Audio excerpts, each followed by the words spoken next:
तो यार ये है इस एनिमे का मेन कैरेक्टर जो कि अपनी इस जिंदगी से कुछ ज्यादा ही दुखी था। एक दिन रोज की तरह जब वो अपने ऑफिस से घर जाते हुए रोड क्रॉस कर रहा था तो अचानक ही कार से एक्सीडेंट होने की वजह से उसकी वहीं पर मौत हो जाती है। दोबारा जब उसकी आंखें खुली तो वो एक दूसरे वर्ल्ड में आ चुका था और एक छोटे से बच्चे के रूप में होता है। कुछ सालों बाद जब वो बड़ा हुआ तो वो देखता है कि उसके पास कुछ ऐसी पावर्स आ चुकी हैं जो कि यहाँ के हाई लेवल मैजिशियंस और टॉप रैंकर्स के पास भी नहीं।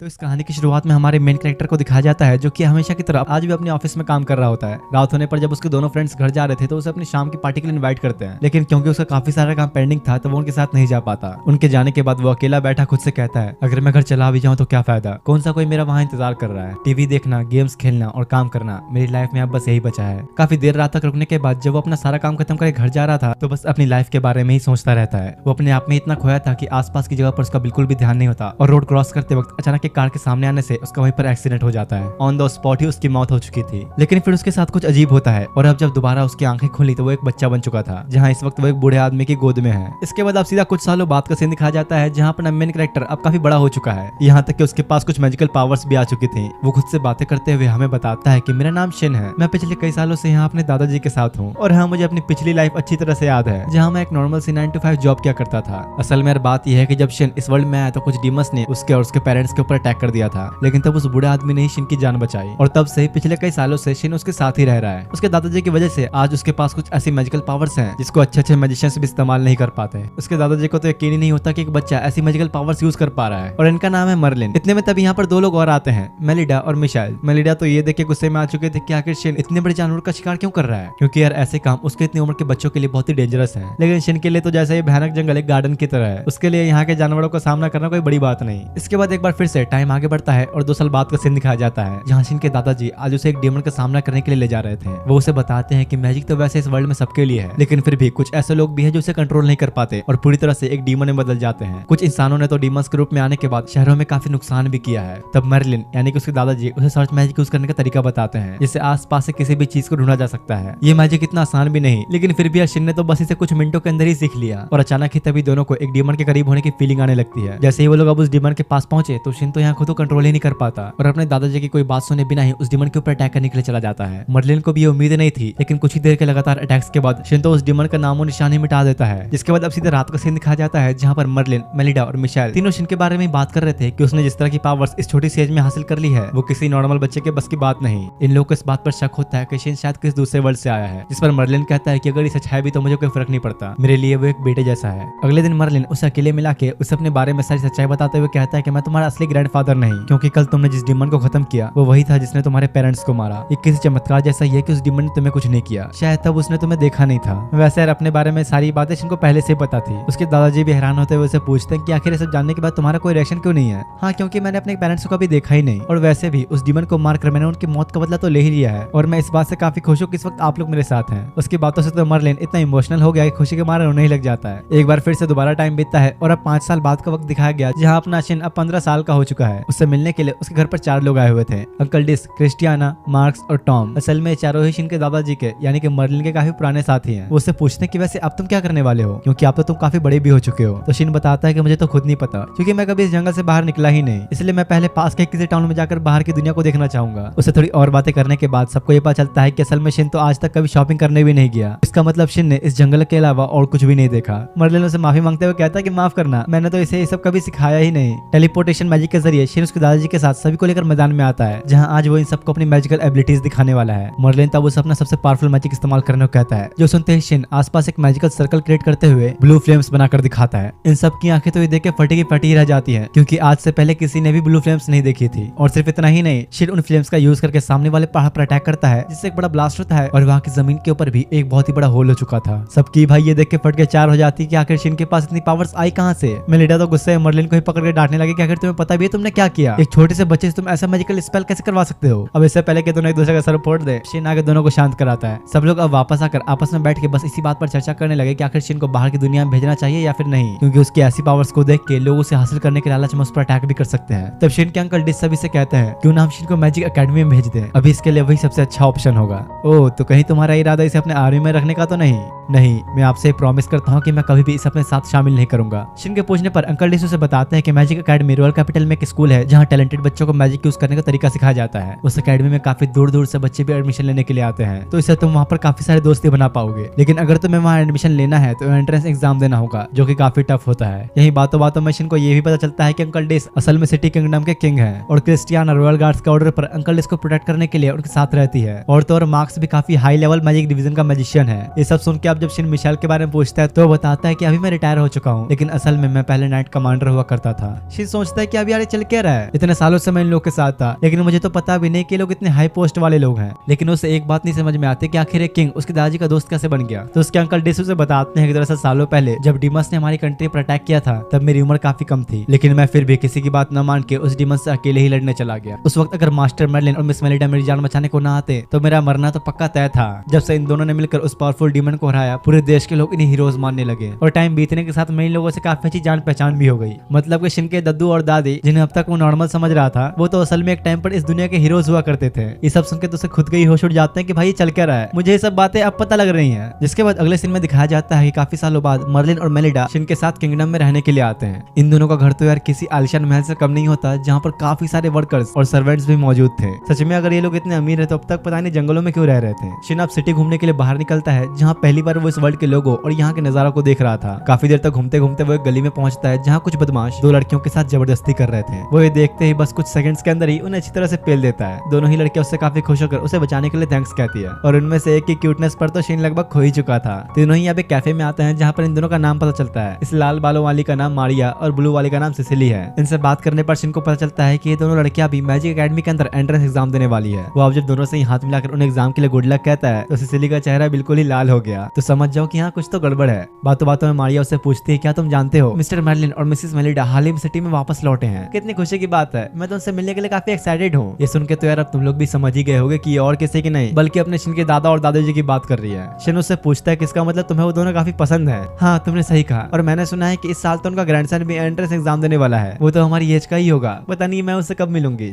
अब यार इसे कहाँ पता कि जिसके बारे में सोच के इतना सपने सजा रही है वो और कोई नहीं बल्कि अपना शिन ही है। तभी अचानक कुछ काम आने पर शिन उन्हें बैग के वहां से चला जाता है। तब मारिया सिसिली को चिढ़ाते हुए कहती है अगर तुम्हें वो पसंद नहीं तो क्या मैं उसे अपना बना लूं। जो सुनते ही वो उसे हड़बड़ाते हुए मना करती है कि अरे नहीं इतनी जल्दी क्या है तुम्हें, अभी तो हमारा वो ढंग से दोस्त भी नहीं बना। इसकी हरकतें साफ जाहिर कर रही है कि इसका दिल आ चुका है शिन के ऊपर। इसके बाद अब सीधा एंट्रेंस एग्जाम वाले दिन का सीन दिखाया जाता है जहाँ शिन बाहर खड़ा मारिया और सिसिली को ही ढूंढ रहा था। काफी देर तक इधर उधर भटकने के बाद जब वो क्लासरूम की लिस्ट चेक करने पहुंचता है तो एक लड़का एटीट्यूड में आके उसे वहां साइड होने के लिए कहता है, लेकिन शिन तो उसकी बातों को ऐसे इग्नोर करता है जैसे तुम लोग मेरे वीडियोस के लाइक बटन को, तो इसी बात पे लाइक कर दो। गुस्से में आके वो जैसे शिन के कंधे पर हाथ रखता है शिन तो उसे एक झटके में घुमा के उसके हाथ को ही मोड़ देता है। बताएगा जरा कि तूने मेरे कंधे पर हाथ क्यों रखा। इस लड़के का नाम है कर्ट, जो कि एक काफी हाई क्लास रॉयल फैमिली से बिलोंग करता है और क्योंकि शिन ने उसके साथ ऐसी हरकत की तो गुस्से में आके वो काफी बकते हुए उस पर अपनी भड़ास निकालने लगता है। लेकिन इससे पहले कि शिन कुछ कहता है वहाँ पर एक और लड़का आता है जिसे देखते ही कर्ट चुपचाप अपना मुंह बंद करके वहाँ से चला जाता है। इस लड़के का नाम ऑगस्ट है जो कि अंकल डिस का बेटा है, यानी कि यहाँ का प्रिंस है ये, इसलिए तो कर्ट इसे देखकर चुपचाप चला गया। शिन पूछता है तो क्या तुम सच में अंकल डिस के बेटे हो, तो इसका मतलब तो फिर हम दोनों कजन्स हुए। ऑगस्ट को पहले तो कुछ समझ नहीं आता, लेकिन जब उसे ये पता लगता है कि शिन मिस्टर मर्लिन का ग्रैंडसन है तो उन दोनों के बीच काफी अच्छी दोस्ती हो जाती है। मारिया और सिसिली भी दूर खड़े सब देख के सोच रहे थे कि आखिर कैसे शिन पहले दिन ही प्रिंस का इतना अच्छा दोस्त कैसे बन गया। अगले सीन में अब सभी स्टूडेंट्स का एंट्रेंस एग्जाम का रिटन टेस्ट होता है और बस इसके कुछ ही देर बाद फिजिकल टेस्ट शुरू होता है जहां इन सभी लोगों को सामने दिख रहे टारगेट पर मैजिक अटैक से फायर करना है। जब अब सारे स्टूडेंट्स अपना अपना मैजिक अटैक परफॉर्म करने लगे तो उसे देखकर तो शिन अपना सड़ी पकड़ लेता है, क्योंकि यार यहाँ पर हर कोई अपना कुछ ना कुछ मंत्र बोलकर मैजिक परफॉर्म कर रहा था, पर शिन को तो ऐसा कुछ बोलना आता ही नहीं। अब जब उसकी बारी आती है तो टीचर उसे अपनी पावर्स कंट्रोल में रखते हुए अटैक परफॉर्म करने के लिए कहती है, क्योंकि उसे किंग ने यानी कि अंकल डिस ने उसे शिन की पावर्स के बारे में सब कुछ बता रखा है। और अब अपने टीचर की बात मानते हुए शिन अपना मैजिक यूज करना शुरू करने लगता है। हर कोई ये देखकर बहुत ही हैरान था कि यार तो बिना कुछ बोले सब कुछ कर रहा है। शिन अब अपनी पावर्स को कंट्रोल में रखते हुए जैसे टारगेट पर अटैक करता है तो आसपास एक बहुत ही बड़ा ब्लास्ट होता है। टीचर ने इसे बस छोटा सा अटैक करने के लिए बोला था, लेकिन यार इसने तो सब कुछ ही उड़ा डाला। इसके बाद अब सभी टीचर्स की मीटिंग दिखाई जाती है जहाँ पर सभी लोग शिन के इतना पावरफुल होने के ऊपर ही चर्चा कर रहे थे, क्योंकि उसने एंट्रेंस एग्जाम में टॉप किया है।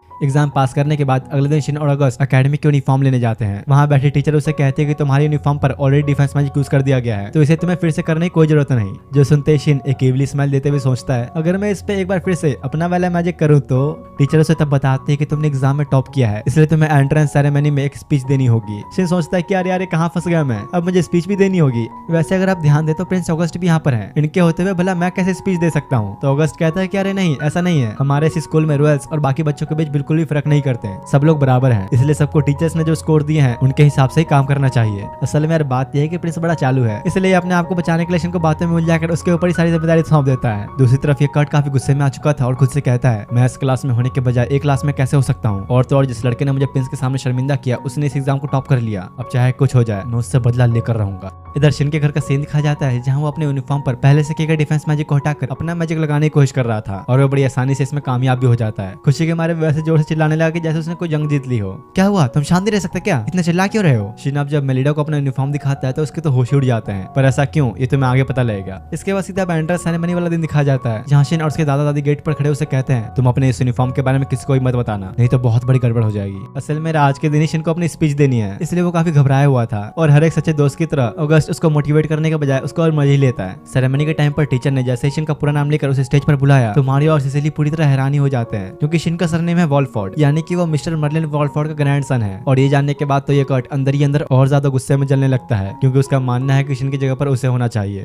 इन लोगों की अब क्लास खत्म होने के बाद शिन को पता चलता है कि एक लड़का सिसिली को काफी परेशान कर रहा है। वो हमेशा अपने फैमिली स्टेटस का रौब दिखाकर उसके पीछे पड़ा रहता है। असल में लड़का और कोई नहीं बल्कि कर्ट था क्योंकि सिसिली इसकी फियांसे है, इसलिए कर्ट हमेशा उसके ऊपर अपना हक जताने की कोशिश करता है। शिन उसे दिलासा देते हुए कहता है चिंता मत करो, इस बार बस तुम डरना मत, बाकी सब मैं संभाल लूंगा। थोड़ी देर बाद अब जब दोबारा कर्ट सिसिली के पास आता है तो वो उससे डरती नहीं और शिन के इस तरह बीच में आने की वजह से वो उसे और ज्यादा धमकाने लग जाता है। लेकिन इतने में ही एंट्री होती है अगस्त की, इसलिए चुपचाप उसे वहां से निकलना पड़ता है। कुछ देर बाद अब शिन सबको अपने घर लेकर पहुंचा जहाँ वो अपने दादू और दादी को सारी प्रॉब्लम्स के बारे में बताते हुए कहता है हो सकता है कि कर्ट दोबारा सिसिली को परेशान करने की कोशिश करे, इसलिए मैं सिसिली के यूनिफॉर्म पर अपना बड़ा डिफेंस मैजिक यूज करना चाहता हूँ। तो वो उसे कहते हैं क्या तुम्हें अंदाजा भी है तुमने जो अपने यूनिफॉर्म के ऊपर मैजिक इस्तेमाल किया उससे वो अब इतना कीमती हो चुका है कि उसकी कीमत का अंदाजा लगाना ही बहुत मुश्किल है, इसे सभी से छुपाए रखना बहुत ही जरूरी है। ये सब जानने के बाद सिसिली भी अब इसके लिए मना कर देती है क्योंकि उसे लग रहा था कि ऐसा करने पर वो बस शिन का फायदा उठाएगी और कुछ नहीं। इसी बात के ऊपर अब इन लोगों की काफी देर तक ऐसी चर्चा चलती है और आखिर में फाइनली सिसिली को मनाने के बाद शिन ये डिसाइड करता है कि वो सभी के यूनिफॉर्म के ऊपर अपना मैजिक अप्लाई करेगा। उसके अंकल डिस उसे कहते हैं देखो शिन तुम्हारा जो ये मैजिक है बहुत से ज्यादा पावरफुल हो चुका है, अगर इसके बारे में हमारे मिलिट्री को पता चला तो इससे एक वॉर भी हो सकती है। अब जब सब जाने लगे तो शिन सिसिली से कहता है तुम कल से स्कूल अकेले नहीं जाओगी, मैं भी तुम्हारे साथ चलूंगा क्योंकि अभी भी इसका खतरा टला नहीं है, वो शायद तुम्हें नुकसान ही पहुंचा सकता है। शिन तब सबको अपना टेलीपोर्टेशन मैजिक यूज करके दिखाता है जो देखो सबके होश उड़ चुके थे क्योंकि आज से पहले इन लोगों ने इस तरह से मैजिक का इस्तेमाल होते हुए नहीं देखा था। सुबह का सीन दिखाया जाता है जहाँ पर शिन, मारियो और सिसिली तीनों ही एक साथ स्कूल जा रहे थे। चलते चलते ये दोनों आपस में बातें करने में इतने खुश जाते हैं कि मारियो को तो बिल्कुल भूल ही गए। थोड़ा सबर नहीं हो रहा क्या तुम लोगों से, रोड पर ही सारी बातें करनी है। तीनों जब स्कूल पहुंचे तो एक न्यू स्टूडेंट से मिलते हैं जिसका नाम है एलिस और ये लड़की तो कुछ ज्यादा ही एक्साइटेड थी अपने फर्स्ट डे क्लास के लिए। इसके बाद दिखाया जाता है कि टीचर उन्हें पूरे स्कूल का टूर देते हुए बताते हैं कि ये स्कूल 2 हिस्सों में बटा है, एक जिसमें तुम सबकी रेगुलर क्लासेस चलती हैं और दूसरा वो जहाँ पर स्टूडेंट काउंसिल, लेबोरेटरी और स्टडी ग्रुप्स हैं। यहाँ काफी सारे ग्रुप्स हैं जैसे कि attack magic, life study, body language और भी बहुत सारे स्टडी ग्रुप्स। पीछे खड़ा अगस्त का बॉडीगार्ड जूलियन कहता है अगर मुझे प्रिंस के साथ न रहना होता तो मैं जरूर बॉडी लैंग्वेज ग्रुप में होता। अरे इसमें क्या है, तुम चाहो तो अभी भी रह सकते हो क्योंकि तुम लोग तो जानते ही हो इस मैजिक एकेडमी के अंदर मेरी कोई रॉयल्टी नहीं चलती। असल में यार बात यह है कि अगस्त को अपने बॉडीगार्ड से पीछे छुड़ाना है, बड़ी चालाकी से काम निकलवाता है सभी से। एलिस तब शिन से पूछती है कि आखिर तुम कौन सा स्टडी ग्रुप चुनोगे तो मना करते हुए कहता है कि नहीं अभी मैंने इस बारे में सोचा नहीं। अरे वैसे तुम चाहो तो अपना भी एक ग्रुप बना सकते हो। ये सुनकर बाकी स्टूडेंट्स भी कहते हैं कि अगर शिन खुद का कोई स्टडी ग्रुप बनाएगा तो हम लोग भी उसमें ज्वाइन होना चाहेंगे। ग्रुप स्टार्ट करने के लिए 5 से ज्यादा मेंबर्स और एक फैकल्टी एडवाइजर होना चाहिए। और हाँ शिन तुम चाहो तो मैं भी एडवाइजर बन सकता हूँ। जिसके बाद सब लोग बस इसी बात पर चर्चा करना डिसाइड कर देते हैं कि इस ग्रुप का नाम क्या होगा और फाइनली वो लोग एक नाम चुनते हैं, अल्टीमेट मैजिक स्टडी ग्रुप। सबके सब बस खुद ही फैसला करने में लगे थे, शिन की तो कोई सुनता भी नहीं। अब शाम के वक्त का सीन दिखाया जाता है जहाँ पर महल के अंदर अंकल डिस के साथ कुछ लोग बैठकर डीमंस के इस फैलते आतंक के ऊपर मीटिंग कर रहे होते हैं। असल में पिछले 1 साल के अंदर इन डीमंस की संख्या काफी ज्यादा बढ़ चुकी है, पर ध्यान देने वाली बात यह है कि लोग धीरे धीरे सामने आते हैं। ऐसा लग रहा है कि कोई है जो नहीं चाहता कि लोगों का ध्यान इन डीमंस के ऊपर जाए, इसलिए यहाँ बैठे कई लोगों का मानना था कि इन डीमंस को आर्टिफिशियली बनाया जा रहा है। तो इस तरफ इधर कर्ट के डैड को दिखाया गया जो कि उसके ऊपर काफी गुस्सा हो रहे थे। तुमने आखिर समझ क्या रखा है, तुम अकेडमी में अपने फैमिली का नाम कैसे यूज कर सकते हो, तुम्हारी वजह से मुझे किंग ने बुलाया था। अगर तुम भूल रहे हो तो मैं याद दिला दूं कि उस मैजिक एकेडमी के अंदर हमारी कोई रॉयल्टी नहीं चलती। आखिर आप मुझे क्यों डांट रहे हैं, ये सब उस शिन की वजह से हुआ है। अब तो उसने मेरी फियांसे को भी मुझसे दूर कर दिया। कर्ट से सब और बेतुकी की बातें सुन के उसके डैड उसे एक पंच मार के वहीं पे सुला देते हैं और उसकी हरकतों की वजह से सजा के तौर पर उसे ले जाकर एक रूम में बंद करवा देते हैं। इसके बाद अगले दिन अकेडमी में इन सबको भी ये बात पता लगती है कि कर्ट के डैड ने उसे एक रूम में बंद करवा दिया है। तुम लोग को इसके बारे में कुछ पता है क्या कि कर्ट ऐसे बर्ताव क्यों कर रहा है। तो अगस्त के दोनों बॉडीगार्ड थॉर और जूलियन उसे बताते हैं कि हम लोग कर्ट के साथ मिडिल स्कूल में थे। उस टाइम उसका बर्ताव ऐसा बिल्कुल भी नहीं था, लेकिन जब से उसने मिस्टर स्ट्रॉन्ग के लैब में जाना शुरू किया तब से ही वो इस तरह घमंडी हो गया है। दरअसल बात यह है कि काफी सालों पहले मिस्टर स्ट्रॉन्ग को उसके एम्पायर से निकाल दिया गया था, लेकिन तब उसे हमारी एकेडमी में एक टीचर के तौर पर ट्रांसफर किया गया और जो भी स्टूडेंट उसे अच्छा लगता है वो उसे अपने लैब में बुलाता। हम लोग इसलिए नहीं गए क्योंकि हमें वो कुछ ठीक नहीं लगा, लेकिन कर्ट का तो वहाँ रेगुलर आना जाना था। वैसे तो स्ट्रॉन्ग ब्लाइंड है, कुछ देख नहीं सकता, पर अपने आंखों पर उसने किसी तरह के स्पेशल ग्लासेस लगा रखे हैं जिससे वो आसपास की हर एक चीज को देख पाता है। तो इस तरफ यहाँ कर्ट कर्ट के घर का सीन दिखाया जाता है जहाँ पर मिस्टर स्ट्रॉन्ग आया हुआ कर्ट से मिलने के लिए। दरअसल उसकी मॉम ने ही इन्हें बुलाया ताकि वो ये जान सके कि आखिर उनके बेटे को हुआ क्या है। जिसके बाद स्ट्रॉन्ग कर्ट के पास आके उसे कहता है, मैंने कहा था ना ऐसा कुछ भी नहीं जो तुम हासिल न कर सको, बकवास मत करो, मुझे तो वो लड़की भी नहीं मिल पाई क्योंकि हर बार वो लड़का मेरे रास्ते में आ जाता है। उसकी बातें सुनकर स्ट्रॉन्ग उसे समझाते हुए उसके ऊपर किसी तरह का मैजिक यूज करते हुए बोलता है, जिसने तुम्हारा हक छीना, क्या तुम उससे बदला नहीं लेना चाहोगे। इधर एकेडमी के अंदर ऑगस्ट शिन और सिसिली के बैठ के मजे ले रहा होता है। बातों बातों में सबको ये पता चलता है कि शिन ने 10 साल की छोटी सी उम्र में ही एक डिमन को मार गिराया था। सबकी होश उड़ जाते हैं कि भाई क्या ये बंदा, इसने खेलने कूदने की उम्र में डिमंस को मार कर रखा हुआ है। कुछ देर बाद ब्रेक खत्म होने के बाद जब सभी अपने क्लासरूम में वापस जा रहे थे कि तभी शिन को एक नेगेटिव प्रेजेंस फील होती है। उसने जब सामने देखा तो वहाँ पर कर्ट खड़ा होता है जो कि इस वक्त नॉर्मल तो बिल्कुल भी नहीं लग रहा। गुस्से में अचानक वो सबके ऊपर खतरनाक अटैक करता है जो शिन जल्दी से रोकने की कोशिश तो करता है पर कर्ट तो अब इतना पावरफुल हो चुका है कि शिन के तो हाथ ही जल जाते हैं, लेकिन वो जल्दी उसे हीलिंग मैजिक से ठीक भी कर लेता है। इधर कर्ट का बिहेवियर बिल्कुल ही अजीब हो चुका था। उसका तो इस वक्त खुद के ऊपर ही कंट्रोल नहीं है और देखते ही देखते वो सभी के सामने एक डीमन में ट्रांसफॉर्म हो जाता है। ऐसे खतरनाक सिचुएशन को देखते हुए शिन ऑगस्ट से बाकी सभी को ले जाने के लिए कहता है और अब अकेले ही उसे लड़ने का फैसला करता है। ऑगस्ट और बाकियों के पास भी शिन की बात मानने के अलावा कोई रास्ता नहीं था, जिसके बाद शुरू होती है कर्ट और शिन के बीच की भयानक बैटल। और ये तो इतना पागल हो चुका था कि शिन को जान से मारे बिना शांत नहीं बैठेगा। शिन किसी तरह से बचते हुए उसके ऊपर अपने एक नॉर्मल अटैक से शुरुआत करता है और बस इससे ही कर्ट काफी घायल हो चुका था। आज तो मैं तुम्हें मार के ही छोड़ूंगा, अब तो मुझसे नहीं बचने वाले। उसकी बातें सुनकर शिन खुद हैरान हो जाता है क्योंकि उसने सुना था कि डीमंस कभी बात नहीं करते, पर कर्ट तो पूरे होशो हवास में बात कर पा रहा है। इसी तरह थोड़ी देर तक और लड़ने के बाद उसे समझ में आता है कि असल में अभी कर्ट पूरी तरह से एक डीमन नहीं बना, उसे अभी भी रोका जा सकता है। लेकिन देखा जाए तो अभी सिचुएशन कंट्रोल से बाहर जा चुकी है। कर्ट गुस्से के ऐसे स्टेज में पहुंच जाता है कि शिन को तो अब मार के ही छोड़ेगा और एक बड़े ब्लास्ट से सब कुछ उड़ाने के लिए वो एक मैजिकल सर्कल क्रिएट करता है। शिन भी लगातार अपने अटैक्स करके उसे रोकने की कोशिश तो कर रहा था, लेकिन कर्ट के इस डिमोनिक पावर के सामने इन सबका कोई फायदा नहीं। आखिर में अपने शिन के पास अब कोई रास्ता नहीं बचता सिवाय कर्ट को पूरी तरह से खत्म करने के, क्योंकि हालात यहाँ कुछ ज्यादा ही बिगड़ चुके हैं। वो अपनी एक मैजिकल स्वॉर्ड निकालकर कर्ट के सर को काट के बीच से अलग ही कर डालता है। एक झटके में यार शिन ने उसे मौत के घाट उतार दिया। लेकिन अब इस बात से वो काफी दुखी भी था और खुद से कहता है, आज तक मैंने किसी इंसान को चोट नहीं पहुंचाई, लेकिन आज मुझे अपने इन हाथों से अपने क्लासमेट को मारना पड़ा। थोड़ी देर बाद अब बाकी सभी वापस आते हैं। किसी को भी यकीन नहीं होता कि शिन ने एक डीमन को खत्म कर दिया। ऑगस्ट से कहता है, अब ये बात काफी आगे बढ़ने वाली है, हम इसे लोगों से छुपा नहीं सकते। ये हमारे पूरे हिस्ट्री का वो दूसरा इंसान था जो कि एक डीमन ने बदला और तुमने तो इसे ऐसे ही मार डाला। रॉयल गार्ड्स के आने पर ऑगस्टो ने बताता है कि डीमन को मारने वाला और कोई नहीं मर्लिन वॉलफोर्ड का ग्रैंडसन शिन वॉलफोर्ड है। दूसरी तरफ स्ट्रॉन्ग को दिखाया गया जो कि कहता है, आखिरकार मेरा एक्सपेरिमेंट सफल हुआ, अब मैं इस किंगडम की तबाही के एक कदम और करीब आ चुका हूँ। असल में स्ट्रॉन्ग यहाँ मैजिक एकेडमी के पास की बिल्डिंग पर खड़ा शिन पर नजर रख रहा था। मुझे एक बात बताओ, किसी के लिए भी डिमोनॉइड बनना इतना आसान है क्या? असल में जो भी इंसान डिमोन बदलता है उसे डिमोनॉइड कहा जाता है। शिन के पूछने पर बाकी सभी स्टूडेंट्स उसे बताते हैं कि पहली बार जब एक इंसान डिमोनॉइड बना था तो वो काफी हाई लेवल का मैजिशियन था जिसका उसे खुद की पावर्स के ऊपर बिल्कुल भी कंट्रोल ही नहीं था। और देखा जाए तो कर्ट का डिमोन बदलना कोई नॉर्मल बात नहीं, क्योंकि वो तो भी एक मैजिक स्कूल में ही था, सभी की तरह एक नॉर्मल स्टूडेंट ही था। क्या ऐसा हो सकता है कि डीमंस को कोई आर्टिफिशियली बना सके? क्योंकि मेरे दादाजी ने बताया था कि जब कोई इंसान डीमन बनता है तो वो अपने सारे होश खोकर बस चिल्लाता ही रहता है। लेकिन कर्ट तो मुझसे लड़ते वक्त बात कर पा रहा था और थोड़ा होश में भी था। ऐसा लगता है कि शायद वो किसी ह्यूमन एक्सपेरिमेंट का हिस्सा था। पर किसी को भी शिन की बातों पर उतना कोई यकीन नहीं होता और ना ही कोई इस पर ज्यादा ध्यान देता है। अब जब ये सारी बातें बताने के लिए शिन अपने दोस्तों के साथ घर पहुंचा तो देखता है कि अंकल डिस भी यहाँ है। असल में बात यह है कि शिन ने एक डिमोनॉइड को मार गिराया, इसलिए उसके अंकल डिस उसके दादू और दादी को बताने आए थे कि शिन को फर्स्ट ऑर्डर ऑफ मेरिट का इनाम मिलेगा। वो भी खुद सुनकर हैरान था और पूछता कि भला अब इसकी क्या जरूरत। साथ ही उसके दादाजी भी इस बात से खुश नहीं होते क्योंकि वो नहीं चाहते कि शिन को किसी भी पॉलिटिकल मामले में डाला जाए। तो अंकल डिस उन्हें कहते हैं, तुम दोनों तो जानते ही हो, सालों पहले जब एक डिमोनॉइड आया था तो पूरा शहर खत्म होने के कगार पर आ चुका था और अभी के हालातों को देखकर मुझे ऐसा लग रहा है कि वैसा दोबारा भी हो सकता है। लोगों तक ये बात पहुंच गई है कि एक बच्चे ने डिमोनॉइड को हराया। आपके ग्रैंडसन ने वो किया है जो आज से आपने काफी सालों पहले किया था और आपको भी इसके लिए अवार्ड तो मिला ही था, इसलिए हम लोगों को भी शिन को एक अवार्ड देना चाहिए, नहीं तो लोगों के बीच बात बिगड़ सकती है।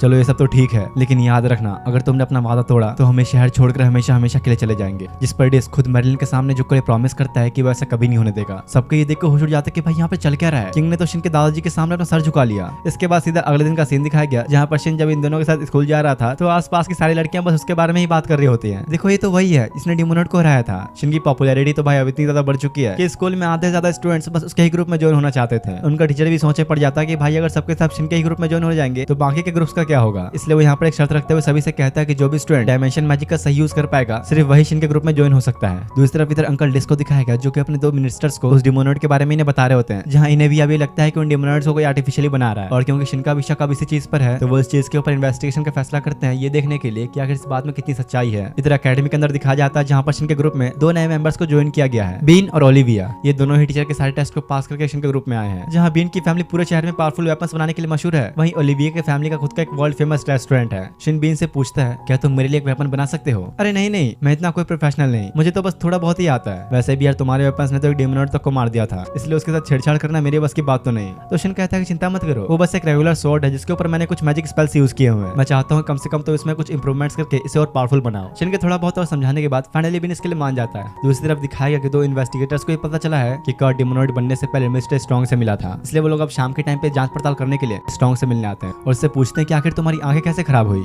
हाँ, वो इसलिए क्योंकि मुझे मेरी फैमिली की लीडरशिप से निकाल दिया गया था और मैंने अपनी आंखें तब खोई जब मेरी फैमिली के ही एक मेंबर ने मुझे मारने की कोशिश की। वैसे हमने सुना था कि तुम काफी सारे स्टूडेंट्स को अपने घर बुलाते थे, इसके पीछे क्या वजह है? तो स्ट्रॉन्ग उन्हें बताते हैं कि मैं एम्पायर से हूँ, इसलिए मुझे यहाँ अच्छे रिजल्ट्स लाके दिखाने थे। और तो और मेरे साथ काम करने पर मेरे स्टडी ग्रुप के सभी बच्चों की मैजिक एबिलिटीज काफी बढ़ गई थी। लेकिन कर्ट के बारे में मुझे कभी ऐसा लगा नहीं था कि वो ऐसा रास्ता चुनेगा। इन्वेस्टिगेटर्स कहते हैं कि अगर ऐसा है तो हमें आपकी मदद चाहिए। हम लोग किसी स्पेशलिस्ट को ढूंढ रहे हैं जो ये पता कर सके कर्ट डिमोनॉइड कैसे बना। इसके कुछ देर बाद वो दोनों इन्वेस्टिगेटर्स स्ट्रॉन्ग को अपने साथ किसी दूसरे इंसान के पास ले जाने लगते हैं। लेकिन असल में तो इस स्ट्रॉन्ग को यहाँ तक लाने की एक साजिश थी, क्योंकि जैसे ही वो ग्राउंड में आता है तो सारे सोल्जर्स उसे घेर लेते हैं। महाराज ने जब हमें उस डिमोनॉइड के बारे में पता लगाने के लिए ऑर्डर दिया था तब उन्होंने हमें किसी को भी उस डिमोनॉइड का नाम बताने से मना किया था, क्योंकि एक टॉप सीक्रेट है, ताकि उससे इसकी फैमिली बदनाम ना हो। लेकिन तुम्हें तो किसी के बिना बता ही पता चल गया कि कर्ट ही डिमोनॉइड था, और अब पकड़े जाने के बावजूद स्ट्रॉन्ग और हंसता ही है और सभी के सामने वो इस बात को कबूल कर लेता है कि हाँ वो मैं ही हूँ जिसने कर्ट को डिमोनॉइड बनाया। जो सुनते ही अब सारे सोल्जर्स एक साथ ही उसके ऊपर अटैक कर देते हैं। दूसरे तरफ शिन और उसके सारे दोस्तों को दिखाया गया जो घर की तरफ ही जा रहे थे, लेकिन अचानक तभी एक बड़ा ब्लास्ट होता है और वो देखते कि सामने स्ट्रॉन्ग खड़ा है। ऑगस्ट से पूछने पर शिन को भी कंफर्म हो जाता है कि यही है मिस्टर स्ट्रॉन्ग। तभी इन्वेस्टिगेटर सबको उसकी असलियत बताते हुए सभी को वहां से भागने के लिए कहता है, लेकिन शिन को जैसे ही पता चला कि कर्ट को इसी ने डिमोनेट बनाया था तो वो गुस्से में बिना कुछ सोचे समझे सीधा उसके ऊपर अटैक ही कर देता है। स्ट्रॉन्ग ने भी उससे बचने की कोशिश तो की, लेकिन यार शिन की स्पीड कुछ ज्यादा ही है। वो किसी तरह शिन के अटैक से बचते हुए हवा में उड़ने लगता है और उससे कहता है, अरे ये क्या, वाइज मैन के ग्रैंडसन को तो फ्लोटिंग मैजिक भी नहीं आता। अचानक तभी शिन इतने तेजी से ऊपर की तरफ कूदते हुए अटैक करता है कि स्ट्रॉन्ग को तो बचने का मौका भी नहीं मिलता और अगले ही सेकंड उसकी आंखों पर लगा हुआ वो छोटा सा मास्क हट जाता है, जहां अंदर से उसकी आंखें पूरी तरह रेड होती है। वैसे भी तुम लोगों को तो समझ नहीं आया होगा, लेकिन शिन को ये अच्छी तरह समझ में आ जाता है कि स्ट्रॉन्ग भी एक डिमोनॉइड ही है, पर पूरे होशो हवास में।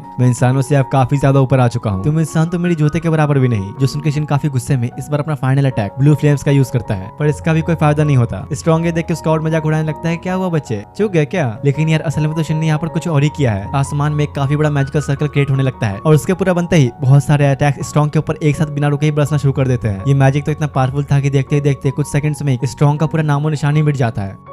जिसके अब कुछ देर बाद शिन सर्च मैजिक से उसे ढूंढने लग जाता है कहीं वो जिंदा तो नहीं बच गया, लेकिन क्योंकि वो उसे कहीं भी नहीं मिलता तो उसे लगा कि शायद स्ट्रॉन्ग सच में खत्म हो चुका है। इतने में वहाँ कुछ हाई कमांड के लोग भी आते हैं जो कि और कुछ करने तो नहीं बस शिन की तारीफ करने आए थे। उनके पूछने पर शिन बताता है कि मैंने सनरेज को हीट रेज में कन्वर्ट करके अटैक किया था, और मेन बात यहाँ पर यह है कि शिन ने सन की एनर्जीज का इस्तेमाल किया है, क्योंकि अच्छे मैजिशियंस की बस की बात नहीं होती। दूसरी तरफ स्ट्रॉन्ग को दिखाया जाता है, हाँ ये अभी जिंदा है। किसी तरह शिन के अटैक से बचने के लिए पहले ही वो वहाँ से गायब हो गया था। लगता है मैंने उस लड़के को काफी कमजोर समझ लिया, पर आगे से अब मुझे ध्यान रखना होगा कि वो मेरे काम के बीच में दखल न दे। अगले दिन जब सारे लोग शिन के घर पर थे तो उसकी दादी मारिया से पूछते कि शिन और सिसिली के बीच में कुछ चल रहा है क्या? तो मारिया बताते कि हाँ सिसिली शिन को पसंद करती है, लेकिन वो लोग डेट नहीं कर रहे हैं क्योंकि उसने अभी तक खुद अपनी फीलिंग्स रियलाइज ही नहीं की। बचपन से उसे अब तक काफी लड़कों ने प्रपोज किया है, लेकिन उसने किसी को भी भाव नहीं दिया। बेचारी इतनी भोली कि उसे प्यार का सही मतलब ही नहीं पता। कुछ देर बाद जब शिन अपनी स्वॉर्ड देखने वर्कशॉप की तरफ जा रहा होता है तो काफी सोच में डूबा हुआ था। ऑगस्ट के पूछने पर शिन बताता है कि मुझे अभी ऐसा लग रहा है कि स्ट्रॉन्ग अभी जिंदा है, क्योंकि जब मैंने ये अटैक्स कर्ट पर किए थे खुले आसमान में तब वहाँ पर कोई ब्लास्ट नहीं हुआ था, इसलिए मुझे ऐसा लगता है कि वो ब्लास्ट स्ट्रॉन्ग ने खुद किया था ताकि हमें कुछ पता न चले।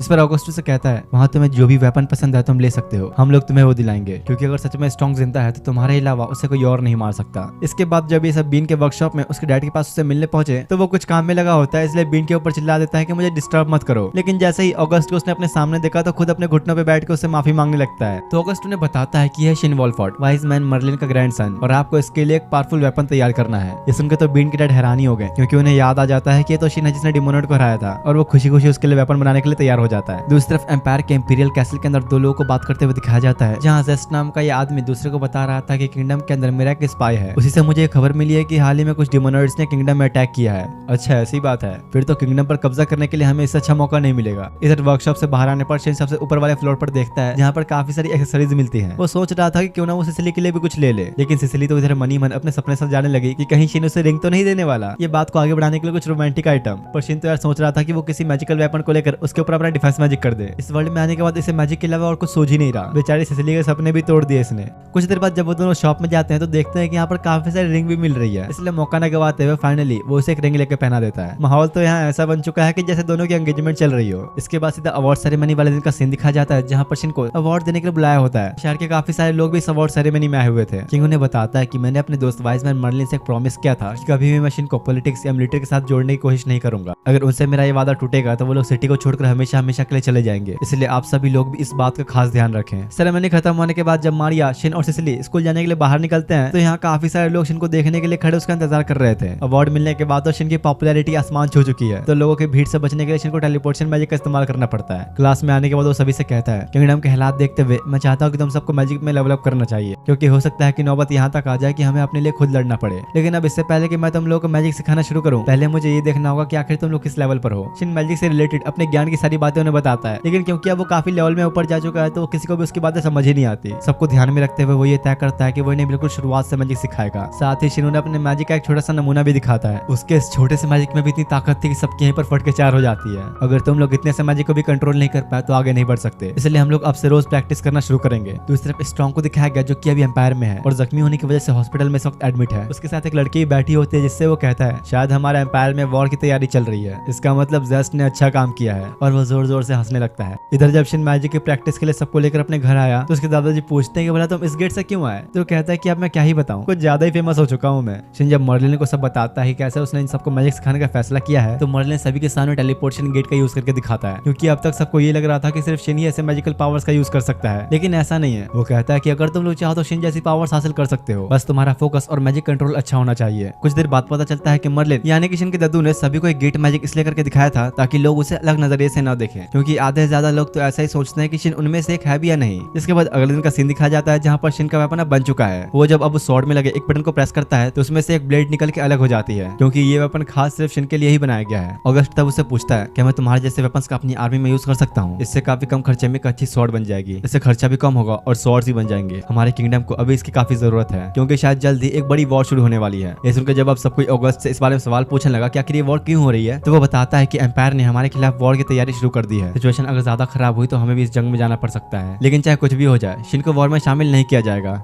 देखो भले ही तुम मुझे जाने न दो, पर अगर हमारे लोगों पर मुसीबत आए तो मैं बिल्कुल भी पीछे नहीं हटूंगा। दूसरी तरफ यहाँ अंकल डिस को एम्पायर आर्मी के बॉर्डर पर होने का पता चलता है, इसलिए वो अपने सोल्जर्स को रेडी करवाने का ऑर्डर देता है। इधर यहाँ एम्पायर के किंग को दिखाया जाता है जो कि अपने सोल्जर्स के ऊपर काफी गुस्सा कर रहा था, क्योंकि जेस्ट की खबर के मुताबिक किंगडम में डीमंस के आतंक होने की वजह से वो वॉर करने की हालत में बिल्कुल नहीं। तो आखिर कैसे वो लोग हमारे खिलाफ बॉर्डर पर वॉर करने के लिए तैयार खड़े हैं। किंग जब उन्हें जेस्ट को बुलाने के लिए कहता है तो वो बताते हैं कल रात से जेस्ट और उसकी पूरी टीम गायब हो चुकी है, जो सुन के अब किंग को ये समझ में आ जाता है कि अब तक ये सब कुछ जेस्ट की एक चाल थी। तभी सबको अचानक पता चलता है कि शहर में काफी सारे डीमंस का अटैक हुआ है, पता नहीं कैसे पर डीमंस की एक बहुत बड़ी आर्मी वहां पर आ चुकी है। तो आप सिचुएशन को देखते हुए किंग सभी सोल्जर्स को वापस बुलाकर उन डीमंस से लड़ने जाने का ऑर्डर देता है। पर दिक्कत यह है कि जहां पर सारे सोल्जर्स वॉर की लोकेशन पर हैं, वहां से उन्हें किंग के पास आने में ही एक दिन से ज्यादा का टाइम लग जाएगा। अब सीन एम्पायर की तरफ शिफ्ट होता है जहां पर ये पता चलता है कि डीमंस का जो अटैक हो रहा है वो किसी और ने नहीं बल्कि स्ट्रॉन्ग ने कराया है। वैसे अभी तो सोल्जर्स को यहाँ लौटने में 2-3 दिन लग जाएंगे, तब तक हम क्यों ना उनको स्वागत के लिए तैयारी कर लें। अब कुछ दिन बाद जब सारे सोल्जर्स किंग के पास वापस आते हैं तो वो उन्हें ऑर्डर देता है कि आज सूरज डूबने से पहले तुम लोगों को सारे डीमंस को खत्म करना है। उनमें से अगर कोई एक भी जिंदा बच गया तो हमारे लिए बहुत ही बड़ा खतरा हो सकता है। अब सभी सोल्जर्स के जाने के बाद उसे पता चलता है कि स्ट्रॉन्ग तो उसके पीछे ही उसकी वाली चेयर पे बैठा हुआ है। वह उसके भागने के सारे दरवाजे बंद करते हुए कहता है, चाहे कुछ हो तुम्हें तो सिर्फ मैं मारूंगा, और एक झटके में ही अपने मैजिक से किंग को वही ब्लास्ट के साथ खत्म कर देता है। कुछ देर बाद अब जब किंगडम की फोर्स एम्पायर के अंदर पहुंची तो वो देखती है कि यहाँ तो सब कुछ तबाह हो चुका है। सामने से उन्हें स्ट्रॉन्ग की आवाज आती है जो उन्हें कहता है, अरे तुम लोग को आने में काफी टाइम लग गया, काफी लंबा इंतजार कराया तुम सभी ने, इसका मतलब हमारे साथ ही वॉर करना तुम्हारी चाल थी।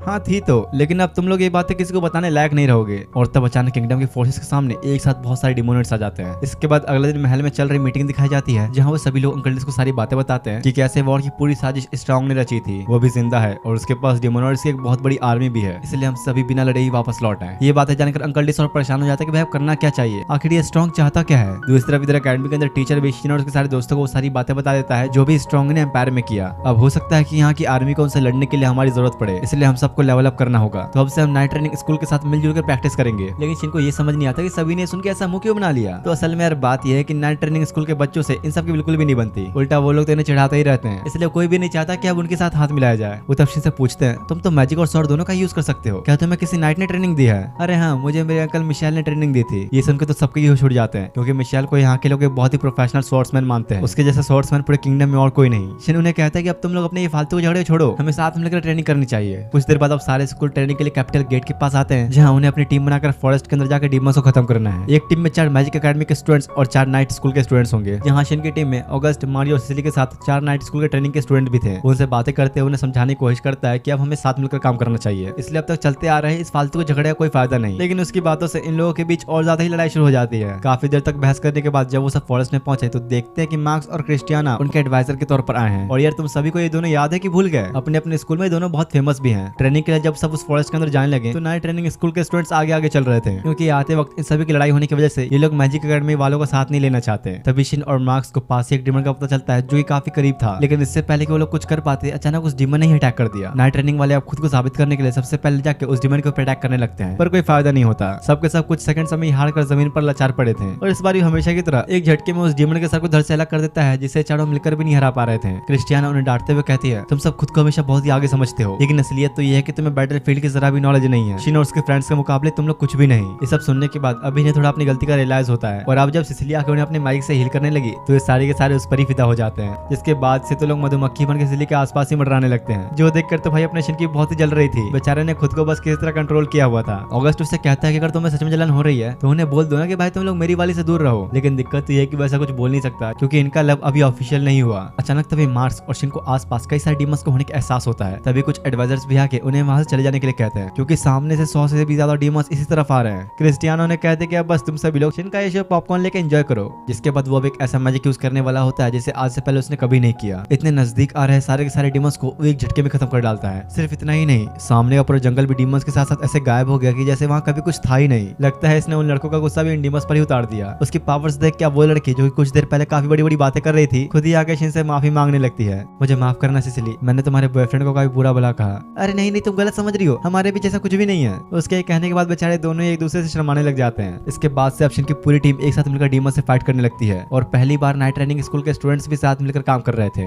वैसे आखिर बात क्या है? तुम्हारे साथियों की एबिलिटीज तो एक हाई लेवल मैजिशियन से भी ऊपर जा चुकी है। आखिर क्या राज है इसके पीछे? तो शिन बताता है कि ज्यादा कुछ नहीं, ये लोग बस मेरे बनाए नए ग्रुप के मेंबर्स हैं। हम लोग उसी तरीके से ट्रेनिंग कर रहे हैं जैसे कि मुझे मेरे दादाजी ने सिखाया। मार्क्स कहता है कि अगर ऐसा है तो तुम मुझे भी वो सिखा दो जो कि तुमने सीखा, क्योंकि तुम्हारी जैसी पावर्स के सामने तो मैं कुछ भी नहीं। लेकिन ऑगस्ट इसके लिए मना कर देता है, क्योंकि अगर मार्क्स ने शिन की एबिलिटीज सीख ली तो इस तरह शिन का मैजिक मिलिट्री में यूज होने लग जाएगा, जिससे बात बहुत बिगड़ सकती है। तो इस तरफ इधर और भी टीम्स को दिखाया जाता है जो कि अपनी ट्रेनिंग के लिए आए हुए थे, जहाँ जूलियन की टीम के नाइट ट्रेनिंग वाले स्टूडेंट्स तो उससे और जलने ही लगते हैं। शिन की टीम की तरह इन लोगों की आपस में बिल्कुल नहीं बन रही और इधर एलिस की टीम के सारे नाइट ट्रेनिंग वाले लड़के बस लड़कियों पर लाइन मारने में लगे थे। सबके सब एक नंबर के ठरकी हैं और तो और ये लोग तो छोटे से डीमंस का भी सामना नहीं कर पा रहे। एक तरह से नाइट ट्रेनिंग वालों के लिए सबसे बड़ा धब्बा है ये। इन सबसे परेशान होकर उनमें से एक लड़के गुस्से में आके उन लड़कों के ऊपर एक बड़ा ब्लास्ट कर देती है, लेकिन उल्टा तो ये चीज अब इन लोगों पर ही भारी पड़ गई। बेचारी तो अपने ही के अटैक का शिकार हो गई थी। ट्रेनिंग खत्म करके जब सब बाहर आते तो शिन काफी उदास था, क्योंकि उसको छोड़कर उसके अल्टीमेट मैजिक स्टडी ग्रुप के सभी मेंबर्स को ग्रेजुएशन के बाद नेशनल सुपरविजन के अंदर एक स्पेशल यूनिट में शामिल किया जाएगा जो कि डायरेक्ट ऑगस्ट के अंदर होगा। इसलिए शिन को इस बात का बुरा लग रहा है कि उसकी वजह से उसके साथियों को इसमें जाना पड़ रहा है, क्योंकि शिन के ग्रुप के मेंबर्स काफी पावरफुल हो चुके हैं। इसलिए उन्हें आने वाले वॉर में मिलिट्री की मदद के लिए स्पेशल यूनिट में जाना होगा। वो शिन से कहते हैं कि तुम तो फालतू में टेंशन ले रहे हो, हम तो बड़े खुश है कि हम इसमें जाने का मौका मिल रहा है। इसके बाद से अब हर दिन लगातार ऐसे ही अल्टीमेट मैजिक स्टडी ग्रुप के सारे मेंबर्स ट्रेनिंग करते रहते हैं, यहाँ तक कि अब इनकी पावर्स तो प्रोफेशनल मैजिशियंस जितनी हो चुकी है। तब ऑगस्ट सभी को इकट्ठा करके बताता है कि अभी हाल कुछ ऐसे हैं कि एम्पायर में उन डेमोनॉइड्स ने तबाही मचाई हुई है। उन लोगों ने वहाँ के नोबल्स तक को नहीं छोड़ा। ये डेमोनॉइड्स हमारी उम्मीद से भी ज्यादा ताकतवर हैं। अरे तो हम लोग ऐसे ही हाथ पे हाथ धरे बैठे तो नहीं रह सकते ना, हमें कुछ तो करना ही होगा। हाँ, लेकिन अभी दिक्कत यह है कि ये डेमोनॉइड्स बहुत तेजी से बढ़ते ही जा रहे हैं। उनकी संख्या हमारी आर्मी से भी ज्यादा हो चुकी है। ये सब जानने के बाद शिन फैसला करता है कि अगर हम अभी लड़ नहीं सकते तो लगातार खुद को इंप्रूव करने के लिए ट्रेनिंग करते रहेंगे और इसके लिए हमें एक ट्रेनिंग कैंप में जाना होगा। थोड़ी देर तक सोचने के बाद वो लोग डिसाइड करते हैं कि पास में सिसिली के फैमिली का एक हॉट स्प्रिंग एरिया है, तो हम सब अब वहीं रहेंगे। रात में जब शिन ट्रेनिंग कैंप के बारे में अपने दादू और दादी को बताता है तो वो उससे कहते हैं कि हाँ ठीक है तुम जा सकते हो, लेकिन ये बताओ कि तुम्हारे साथ सुपरवाइजर कौन होगा। तो वो बोलता है कि नहीं, अभी तक हमने किसी सुपरवाइजर के बारे में तय नहीं किया। जो सुनकर मेलिडा बहुत ही गुस्से मुझसे कहती है, तुम सारे लड़के लड़कियां एक ही घर में रहोगे, एक ही छत के नीचे, और तुम्हें कोई बड़ा देखने वाला भी नहीं। माफ करना लेकिन ऐसा मैं नहीं होने दे सकती। तुम लोग अकेले नहीं जाओगे, मैं भी तुम्हारे साथ रहूंगी। देखो बेटा, अगर ये बुढ़ी जाएगी तो मैं पीछे क्यों रहूं, मैं अभी चलूंगा। जिसके बाद अगले दिन अब सब लोग कैंप के लिए निकलते हैं, लेकिन शिन को तो ये चिंता हो रही थी कैंप तक पहुंचने में 2 दिन लग जाएंगे, तो क्या इस गर्मी में ये घोड़े इतना चल लेंगे। मारिया उसे कहती है कि इसकी टेंशन तुम मत लो, उनकी बॉडी पर जो आर्मर लगा है उस पर खुद मिसेस मेलिडा ने मैजिक यूज किया है, तो शायद तुम्हें पता नहीं पर तुम्हारी दादी हर एक चीज का सॉल्यूशन ढूंढ लेती है।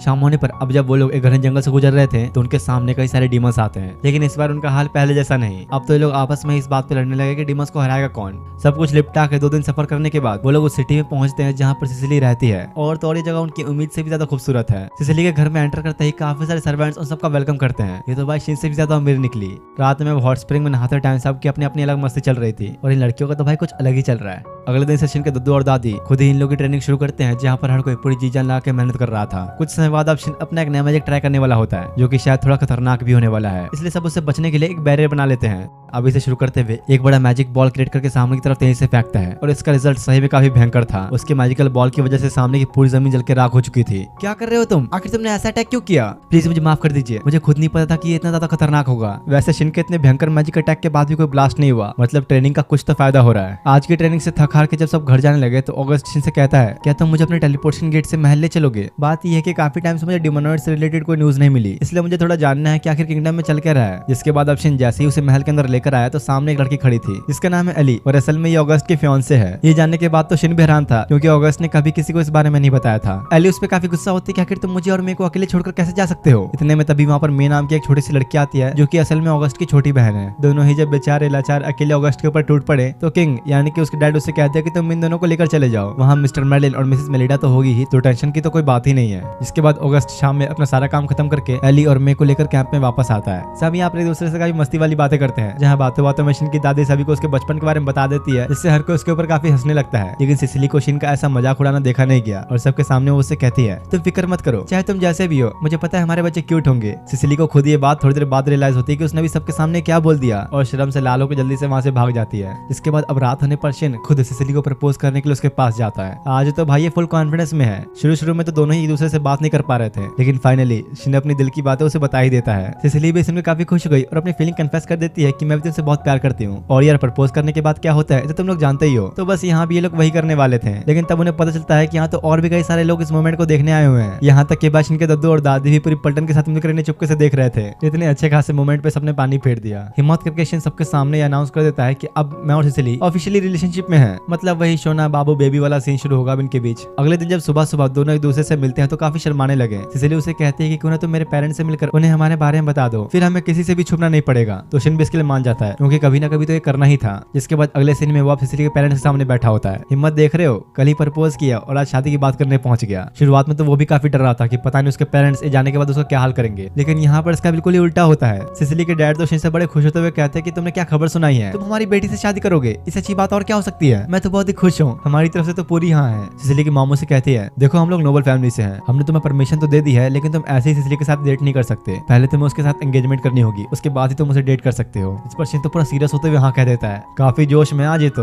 दूसरी तरफ स्ट्रॉन्ग को दिखाया जाता है, जो कि एम्पायर में बैठा अपने अगले चाल की प्लानिंग कर रहा है। और यार कुछ तो अब बहुत ही भयंकर होने वाला है। इधर यहाँ आज जब सब ट्रेनिंग कर रहे थे तो शिन अब फिर से अपना एक न्यू मैजिक ट्राई करने का सोचता है। जो सुनते ही सामने खड़े सबको सब जल्दी से प्रोटेक्शन वॉल खड़ी कर लेते हैं। क्या पता इस बार ये अपने अटैक से हमें ही ना उड़ा दे। तो शिन कहता है चिंता मत करो, इस बार मैं कुछ बहुत ही अलग करूंगा। वो अब एक स्टोन को लेकर उस पर अपनी कोई मैजिक ट्रिक अप्लाई करके हवा में उड़ा देता है। किसी को भी देख के विश्वास नहीं होता कि भाई ये कैसा चमत्कार है। असल में ये वही फ्लोटिंग मैजिक है जिसे स्ट्रॉन्ग ने शिन से लड़ते वक्त यूज किया था। तो अब अपने इस नए मैजिक को ढंग से टेस्ट करने के लिए वो इसे खुद के ऊपर ट्राई करता है और अगले ही सेकंड वो हवा में खड़ा होता है। इन सबके तो होश ही उड़ चुके थे, भाई कहाँ से लाता है ऐसी मैजिक पावर्स, इसकी सीखने की कोई लिमिट है भी या नहीं। अरे मुझे सीखना जरूरी था, स्ट्रॉन्ग से फाइट भी तो करनी है। इसी के साथ उनकी आज की ट्रेनिंग खत्म होती है। इसके कुछ दिन बाद ये पता चलता है कि शिन और उसके होने वाली वाइफ ने एंगेजमेंट कर ली है, वो भी मर्लिन और मेलिडा को बिना बताए। इसलिए आप दोनों माफी मांगने आए हुए थे। देखो मुझे इस बात से कोई प्रॉब्लम नहीं है, लेकिन इससे पहले कि ये बात लोगों के सामने आए मुझे सिसिली के पेरेंट्स से मिलना पड़ेगा। इसके बाद मर्लिन और मेलिडा शिन के साथ सिसिली के पेरेंट्स के पास आते हैं। मेलिडा उन्हें सारी बातें बिल्कुल सच बता देती है कि शिन और उसके बीच कोई खून का रिश्ता नहीं, ये हमारा एक एडॉप्टेड चाइल्ड है। असल में इन दोनों को अब तक ये लग रहा था कि सिसिली के पेरेंट्स ने शिन को एंगेजमेंट करने की परमिशन इसलिए दी क्योंकि वो उनका ग्रैंडसन है, लेकिन ऐसा नहीं है। सिसिली के पेरेंट्स ने शिन को परमिशन उसका फैमिली बैकग्राउंड देख के नहीं बल्कि शिन को देख के दी, क्योंकि उन्हें यकीन है कि वो सिसिली से प्यार करता है और उसकी हमेशा रक्षा भी करेगा। इन सभी लोग यहाँ पर ऐसी कुछ और बातें चलती हैं। इसके बाद फाइनली इन दोनों को ही अपनी फैमिली से परमिशन मिल जाती है। अगले दिन दिखाया जाता है कि शिन ने अपने ग्रुप के सारे मेंबर्स को एक नया आर्मर दिया है, जिसमें उसने बहुत सारे हाई लेवल के बैरियर्स लगा रखे हैं। दरअसल मैंने इस आर्मर पर ऑप्टिकल कैमोफ्लेज और कॉजी टेम्परेचर के नाम के 2 स्पेल्स यूज किए हैं। इससे तुम सभी हर एक सिचुएशन में खुद को दुश्मन से छुपाने के साथ साथ अपनी बॉडी के टेम्परेचर को भी कंट्रोल कर सकते हो। मेरे इस आर्मर से तुम लोग दुश्मन के हर एक चाल से बच सकते हो। इस पर ऑगस्ट कहता है, ये कुछ ज्यादा ही अपग्रेड्स नहीं कर दिए तुमने, लगता है आज की ट्रेनिंग काफी खतरनाक होने वाली है। हाँ तुमने सही कहा, क्योंकि आज हम लोग कैटास्ट्रॉफिक क्लास के डीमन से लड़ने जाएंगे। जो सुनते ही सारे डर जाते हैं। तो शिन उन्हें कहता है कि चिंता मत करो, तुम सभी अब इतने ट्रेंड हो चुके हो कि उनसे लड़ सको।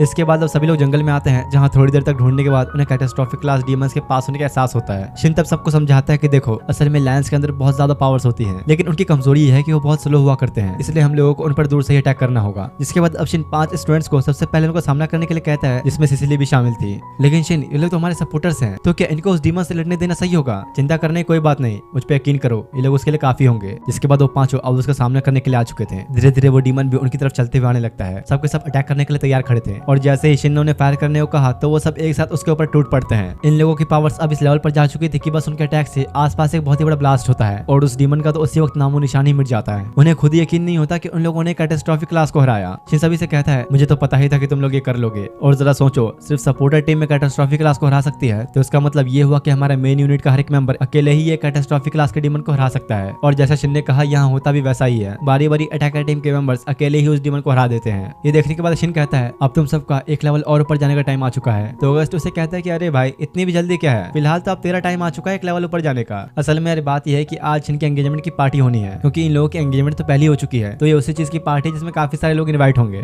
सिसिली को ऐसे सजा हुआ देखकर शिन तो उसमें खो ही जाता है। और अब इससे पहले कि इन दोनों के बीच में कुछ होता, सिसिली की मॉम वहां आ जाती है। तुम लोग इसे बाद में करना, पहले पार्टी में आ जाओ जल्दी। जिसके बाद अब दोनों जब एक साथ एंट्री लेते हैं तो काफी अच्छे लग रहे थे। डिस सभी से कहता है, मैं यहाँ का किंग, इस एंगेजमेंट का विटनेस हूँ, तो इस खुशी के मौके पर चलो पार्टी शुरू करते हैं। काफी देर तक मस्ती और खाना पीना करने के बाद शिन सिसिली के साथ बाहर आता है। देखो, मैं जानता हूँ कि हमारी एंगेजमेंट हो चुकी है, लेकिन क्या करूँ, मुझे पहले कहने का मौका ही नहीं मिला। और तब शिन उसे शादी के लिए प्रपोज कर देता है। किंगडम के अंदर तो फिलहाल सब कुछ अच्छा चल रहा था, लेकिन दूसरी तरफ यहाँ पर एम्पायर में स्ट्रॉन्ग सभी टाउन और विलेजेस को तबाह कर चुका है। उसकी प्लानिंग भी बहुत ही खतरनाक थी। असल में जब नोबल्स मस्त ऐशोआराम की जिंदगी जी रहे थे, तब दूसरी तरफ काफी सारे विलेजर्स भूखे मर रहे थे। तो स्ट्रॉन्ग ने उन सभी को डिमोनॉइड में बदलकर उनके ही हाथों नोबल्स को खत्म करवा दिया। स्ट्रॉन्ग अब अपनी डिमोनॉइड आर्मी से कहता है, अब तो हम लोग एम्पायर को पूरी तरह से तबाह कर चुके हैं, तो अब क्या? क्योंकि एम्पायर को पूरी तरह से बर्बाद करना ही मेरा मकसद था, लेकिन क्योंकि अब वो पूरा हो चुका है तो अब मेरे पास करने को कुछ भी नहीं बचा। पर असल में तो यार असली तबाही अब शुरू होने वाली है। ये बस इस वीडियो का पार्ट 1 था, इसके अगले पार्ट में बहुत कुछ होने वाला है। तो अगर तुम्हें वो देखना है तो इस वीडियो पर 3K लाइक्स और 300 कमेंट्स का टारगेट कंप्लीट कर दो, पार्ट 2 आ जाएगा। मिलते हैं आप तुम लोगों से नेक्स्ट वीडियो में, तब तक के लिए थैंक्स फॉर वॉचिंग।